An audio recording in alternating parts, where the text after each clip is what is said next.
Hello les filles, j'espère que vous allez bien. Bienvenue sur ma chaîne Coco Chanel. Bon, aujourd'hui on se retrouve pour une revue fond de teint. Tadadam. Tadadam. Donc c'est le Marc Jacob Shameless Foundation. Comme vous le savez, j'adore essayer des fonds de teint. J'ai eu des heureuses surprises en 2018 et eu certains flops également. Donc pour info, je vais très prochainement vous proposer une vidéo dans laquelle je vais vous faire une petite sélection de mes meilleurs fonds de teint pour peau mixte à grasse pour l'année 2018. Donc restez connectés, ça va pas tarder à arriver. Sinon aujourd'hui on teste une marque que je ne connaissais pas du tout, la marque Marc Jacobs.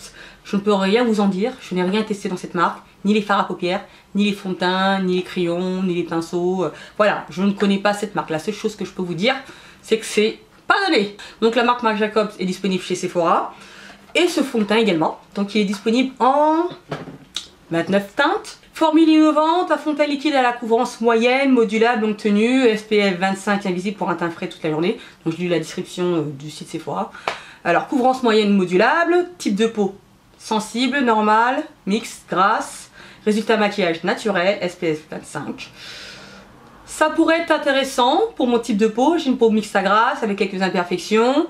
En ce moment je vous avoue que je préfère porter des fonds de teint plutôt légers ou pas trop épais. Alors voici le packaging, hein. C'est du plastique, oui, vous m'avez bien entendu, à 41 €. Ça peut faire mal au porte-monnaie pour certaines. L'embout est plutôt simple, il fait un peu penser à l'embout de chez Make Up For Ever, le matte velvet. Le packaging reste, ma foi, certes assez joli. Sinon j'ai pris la teinte Tan R 490, donc pour celles qui cherchent leur teinte, moi je me suis encore une fois aidée du site Foundation. Et ma foi, je pense que niveau teinte, ils se sont pas trompés. Et vous verrez par vous-même, la teinte correspond plutôt bien à mon type de peau. Donc ça fait quelques semaines maintenant que je le teste. Je pense avoir un avis assez constructif et j'ai assez de recul pour vous faire un retour, mais vraiment honnête et vraiment complet. Donc regardez la suite. Donc au préalable, j'ai appliqué ma crème de jour. Donc je viens de la recevoir aujourd'hui. C'est une crème de chez Topi Crème, le soin matifiant mat 10 heures. Je voulais l'essayer et je trouve que ma peau est plutôt bien mat. Donc ensuite j'ai mis ma base de teint, donc c'est celle de chez Becca, vous la connaissez très bien pour les peaux mixtes à grasse, c'est parfait. Ça fait tenir le fond de teint toute la journée.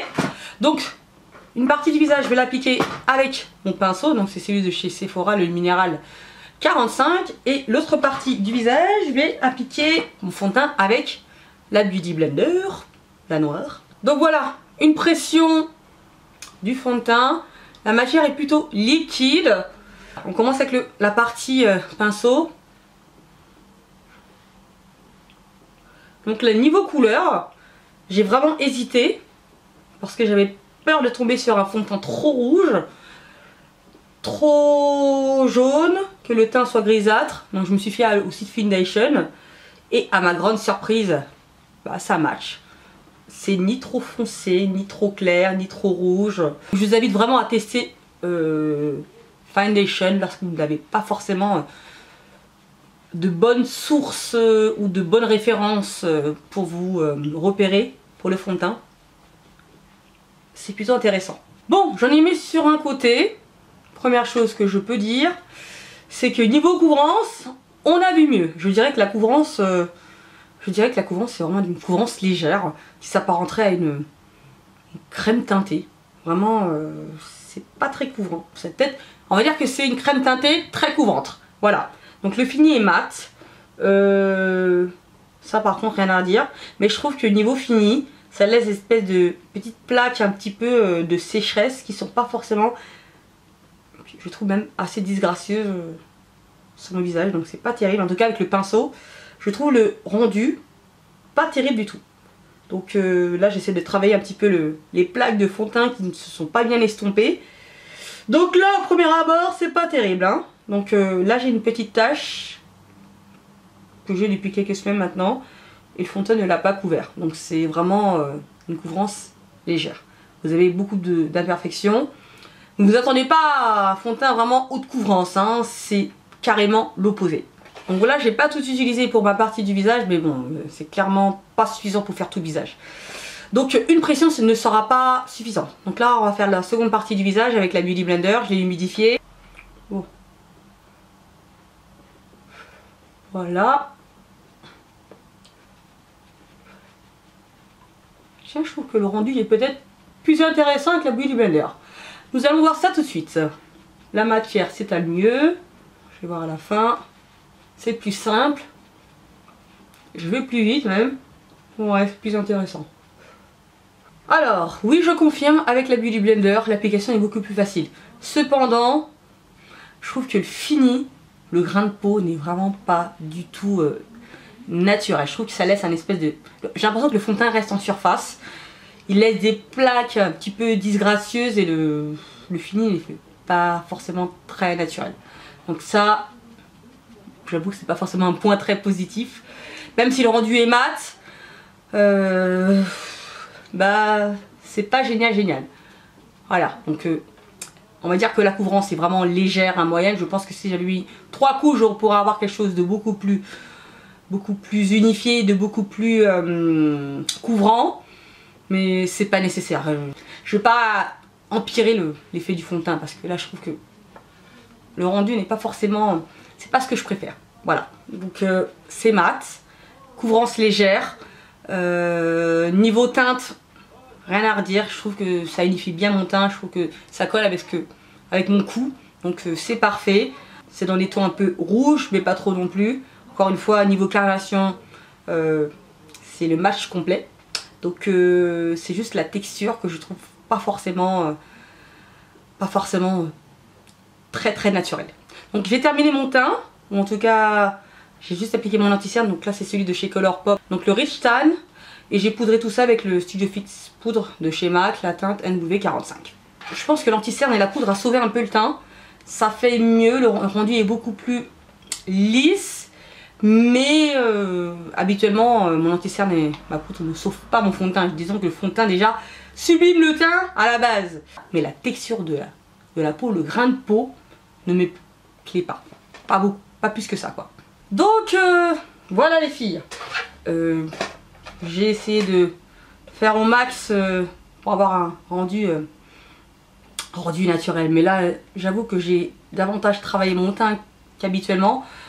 J'ai dû refaire des retouches sur l'anti-cerne parce que j'avais l'impression que l'anti-cerne partait, et j'ai l'impression encore une fois qu'à l'heure actuelle il a un effet toujours un peu grisâtre, donc je vais pas vous mentir, hein, là à l'heure actuelle je suis pas forcément satisfaite au max du maquillage du jour. Malgré tout, on va continuer ainsi. Donc il est 15h14. Donc on se voit en fin de soirée. Et puis je vous donne un retour définitif et final de ce fameux fond de teint. Bon et bien me revoilà les filles. I'm back. Il est donc 21h. Donc on va arrêter ici. Donc ça fait 6 heures que je le porte. Voilà. Je suis douée en calcul comme je le veux. Bon. Je me regarde dans le miroir, faisons le test. Eh bien, après vérification, mon teint n'est pas horrible. Je dirais même qu'il s'est même amélioré, donc c'est plutôt pas mal. Donc je brille sur le nez, je brille légèrement sur les joues, mais rien de méchant. Donc niveau de tenue, je trouve que ça va, franchement... Ça tient ses promesses. Cependant, je vais réitérer ma remarque. Je trouve que mon anti-cerne, c'est pareil. Et c'est la première fois que je vis ça. Donc niveau texture de la peau, ça encore une fois je confirme. Hein. Je trouve en effet que cela s'étale en surface sur le fond de teint. Mais ça n'a pas tendance, malheureusement ça s'imprègne pas dans ta peau quoi. Disons que le fond de teint ne s'estompe pas forcément uniformément et le rendu n'est pas forcément très harmonieux. Et ça c'est un peu dommage. Mais sinon niveau matité, là par contre je suis agréablement surprise, je trouve qu'il a bien tenu. Après j'ai pas énormément bougé aujourd'hui, mais ça me suffit amplement. Voilà, je pense que j'ai quand même suffisamment de retours pour vous dire ce que j'en pense. Niveau oxydation, je trouve que la couleur reste fidèle à ce que je portais tout à l'heure.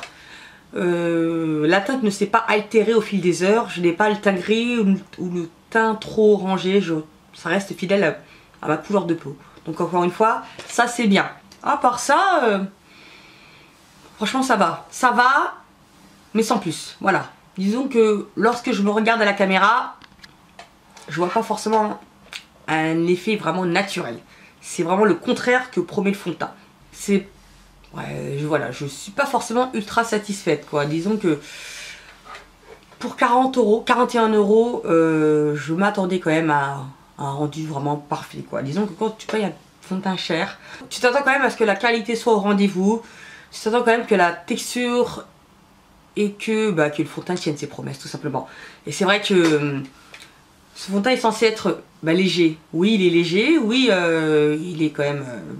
la couvrance n'est pas forcément extrême, mais je ne le trouve pas léger dans le sens où je sais qu'il est là et que j'ai eu un sentiment d'inconfort lorsque je l'appliquais parce que je ne faisais que voir les zones et les plaques, des espèces de plaques de sécheresse, ces zones un petit peu qui ne se sont pas fondues à ma peau de manière uniforme, et je les voyais autour de mon nez, et c'est surtout sur cette zone que j'ai trouvé que le résultat n'était pas forcément très probant. Donc je trouve que un fond de teint à 10-15 euros, je peux comprendre les défauts, je peux comprendre qu'il ait certaines faiblesses, je peux comprendre qu'il soit pas parfait, qu'il soit pas efficace à 100%, mais quand tu investis 40 euros dans un fond de teint, là tu t'attends quand même à ce que les promesses soient au rendez-vous, tu t'attends quand même à un résultat vraiment flawless, tu t'attends à être satisfaite. Ce qui est un peu décevant parce qu'au tout départ, j'avoue que j'avais été quand même assez enchantée par l'effet qu'il avait, mais en me regardant au fil des heures dans mon miroir, je trouvais que l'évolution, le rendu n'était pas forcément très flatteur pour ma peau qui a quand même, je n'ai pas un grain de peau vraiment très lumineux ou très uniforme ou vraiment très lisse, j'ai pas une peau de bébé. Donc c'est vrai qu'avec ce fond de teint, ça n'aide pas. Voilà. Donc si vous avez une peau à imperfection, si vous avez une peau pas forcément très uniforme, ce fond de teint ne va pas vous aider, ou en tout cas il ne va pas améliorer le grain de peau. Voilà. Donc c'est vraiment un fond de teint très moyen, pas terrible. Il est léger, mais il ne donne pas un rendu naturel à ta peau, et vous avez bienvenue sur le marché aujourd'hui. Donc j'espère que vous avez apprécié cette vidéo. Sinon, dites-moi ce que vous en avez pensé si vous avez essayé ce fond de teint. Voilà, on va pas en dire plus, je suis pas fan de ce fond de teint, je vais pas vous le recommander, et puis c'est tout. Donc n'hésitez pas à me dire ce que vous en pensez dans les commentaires. Sinon on se retrouve très prochainement, je vous fais des gros bisous, n'hésitez pas à laisser des pouces positifs si cette vidéo vous a plu. On se retrouve sur les réseaux sociaux comme d'habituellement, je vous fais des gros bisous, merci et à bientôt, bye.